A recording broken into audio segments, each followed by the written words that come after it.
सभी को नमस्कार। मैं अमित तिवारी। दोस्तों, आज मैं ऐसे प्रभावशाली वक्ता के बारे में बताऊंगा जिन्होंने अपनी स्टैमरिंग को ख़त्म करके कैसे अपना नाम इतिहास में दर्ज करा लिया। उनका नाम है डेमोस्थनीज। डेमोस्थनीज ग्रीक के जन्मे हुए हैं। जब वो 7 वर्ष के थे उनके माता पिता का देहांत हो गया था। उनके पिता के पास बहुत ही ज़्यादा संपत्ति थी। अगर आज के वैल्यू के हिसाब से देखा जाए 10 करोड़ की संपत्ति वो डेमोस्थनीज के लिए छोड़ गए थे। तो डेमोस्थनीज के जो रिश्तेदार थे वो काफ़ी स्वार्थी थे, काफ़ी नीयत खोट वाले थे। वो गिद्ध कौवे की तरह वो आकर के डेमोस्थनीज के जमीन जायदाद को कब्जे में ले लिया। डेमोस्थनीज उसमें क्या करते? वो 7 वर्ष के एक छोटे बच्चे थे और उन्हें बोलने का प्रॉब्लम था। वो अटक अटक कर बोल रहे थे। वो कहाँ अपनी बात को लेकर जाएं, किसे बताएं। लेकिन डेमोस्थनीज सब कुछ समझ रहे थे कि मेरे साथ यह गलत हो रहा है। डेमोस्थनीज ने अपने रिश्तेदारों से अपने आप को अलग कर लिया। डेमोस्थनीज एक बार बाहर टहल रहे थे। बाहर देखा, वहां पर एक प्रभावशाली वक्ता जनता को संबोधित कर रहे थे। अपनी आवाज की जादू से जनता को आकर्षित कर रहे थे।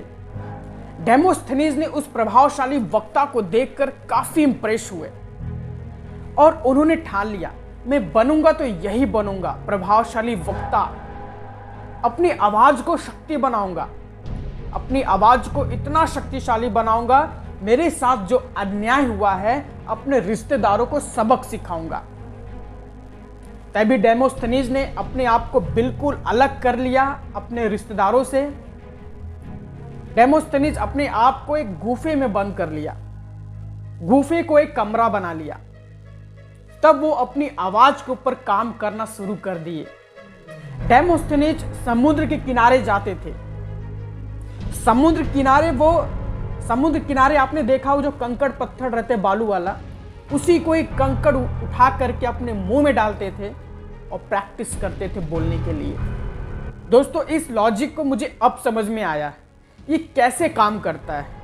दोस्तों, जब हम अपने जुबान में कंकड़ पत्थर डालते हैं तो आपका जो टंग है बोलने का प्रयास करता है, वो पत्थर से टकराता है और टकराने की वजह से आपका टंग स्ट्रांग हो जाता है।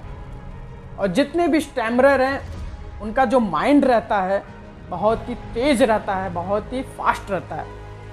और फास्ट होने की वजह से जब वो शब्द बोलते हैं जल्दीबाजी के चक्कर में, उनका टंग क्या है, वीक है, तो शब्द नहीं बोल पाएगा। अगर हम अपना समय लें तभी हम बोल पाते हैं। तो इससे यह फायदा होता है कि टंग आपका स्ट्रांग होता है। और दूसरा फायदा यह होता है कि मैंने देखा है जितने भी स्टैमर लोग हैं वो जल्दबाजी के चक्कर में रहते हैं, हर शब्दों को जल्दी बोलने का चक्कर में रहते हैं। तो इस वजह से, तेज गति में बोलने की वजह से वो बोल नहीं पाते। तो मुंह में कंकड़ रखने से आपकी जो गति है थोड़ी धीमी हो जाती है। तो मुझे ये 2 समझ में आया इसके फायदे। और डेमोस्थनीज और क्या करते थे? डेमोस्थनीज की आवाज थोड़ी कम निकल रही थी, मतलब उनकी जो साउंड था साउंड कम था। क्योंकि पहले के ज़माने में क्या, अगर आपको स्टेज पर बोलना है वो स्पीकर नहीं रहा करते थे, अपने मुंह से ही तेज आवाज के साथ लोगों को संबोधित करना हो रहा था। तो डेमोस्थनीज ने सोचा कि इतनी कम साउंड के साथ कैसे मैं लोगों को प्रभावित कर सकता हूँ। उसके लिए डेमोस्थनीज ने समुद्र किनारे खड़े होकर के लहरों के साथ, वो आती थी लहर, उसकी आवाज़ के साथ वो चिल्लाते थे। तो जिसकी वजह से डेमोस्थनीज का आवाज़ एकदम खुल गया। और डेमोस्थनीज का एक और प्रॉब्लम थी, उनकी ब्रीदिंग की प्रॉब्लम। वो बोलते थे, ऐसा लगता था उन्हें कि सांस मेरी अटक गई है। तो वो क्या करते थे, वो पहाड़ों पर दौड़ कर चढ़ा करते थे और दौड़ते दौड़ते बोलते थे, जिनकी वजह से उनका ब्रीदिंग पैटर्न वो सही हो गया। तो इसी तरह डेमोस्थेनीज ने अपने ऊपर काम किया और अपने ऊपर काम करके अपनी स्टैमरी को बिल्कुल खत्म कर दिए।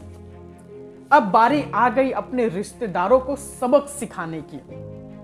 डेमोस्थेनीज कोर्ट में गए। डेमोस्थेनीज के पास पैसे का बहुत अभाव था, पैसा था भी नहीं।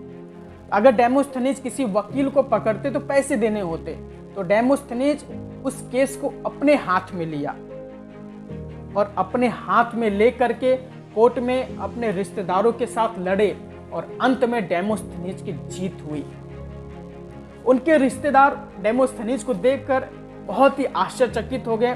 डेमोस्थेनीज तो बोल नहीं पाता था, आज कैसे हमारे खिलाफ केस लड़ रहा है। डेमोस्थेनीज जैसे इस केस को जीता तो उनका नाम बहुत ही जोरों से फैलने लगा और सभी लोग अपनी समस्या लेकर डेमोस्थेनीज के पास आते थे कोर्ट में लड़ने के लिए। तो डेमोस्थेनीज सभी का समस्या को न्यायालय में पेश करते थे, वो बोलते थे। तो डेमोस्थेनीज का नाम बहुत ही दूर दूर तक फैलने लगा। तो डेमोस्थेनीज सोचते थे कि मैं अपनी आवाज सिर्फ कोर्ट तक ही नहीं लेके जाऊंगा, अपनी आवाज पूरे देश में लेकर जाऊंगा। तो डेमोस्थेनीज ने एक बार असेंबली में बोलने का प्रयास किया। तो डेमोस्थेनीज ने पहला प्रयास में वो हार गए थे। वो जनता को प्रभावित नहीं कर पा रहे थे। उनकी आवाज को जनता मजाक बना करके रह गई थी। तो डेमोस्थेनीज ने बहुत ही प्रयास किया, 2-3 बार प्रयास किया, उन्हें हार का सामना करना पड़ा। तभी वहां उपस्थित एक प्रभावशाली वक्ता था। उसने डेमोस्थेनीज से बोला, डेमोस्थेनीज आपकी बातों में दम है, आप बोल सकते हो। डेमोस्थेनीज बोले, मैं तो अपना स्टैमरिंग को खत्म कर लिया, लेकिन मैं जनता को अट्रैक्ट नहीं कर पा रहा हूं, उसका क्या रीजन है। तो उस प्रभावशाली वक्ता ने एक सेंटेंस दिया, बोला डेमोस्थेनीज इसे पढ़ कर दिखाओ। तो डेमोस्थेनीज उस सेंटेंस को एक नॉर्मल की तरह पढ़ दिया, जैसे हम लोग बुक रीडिंग करते हैं, तो उसी तरह पढ़ दिया। तभी उस सेंटेंस को प्रभावशाली वक्ता पढ़ता है। प्रभावशाली वक्ता कैसे पढ़ता है? वो स्माइल के साथ, बॉडी जेस्चर थोड़ा सा आगे पीछे करना, हैंड मूवमेंट, उस हिसाब से पढ़ता है। उसकी आंखों में चमक थी। तो डेमोस्थेनीज ने उस प्रभावशाली वक्ता को ध्यान से देखा और उन्हें समझ में आ गई, अगर जनता को प्रभावित करना है तो हमें इम्प्रेस मोड में बोलने की जरूरत है। अगर हम इम्प्रेस मोड में बोलेंगे तभी जनता अट्रैक्ट होगी। दोस्तों, आप सभी ने विवेक बिंद्रा को देखा होगा, संदीप महसूरी को देखा होगा।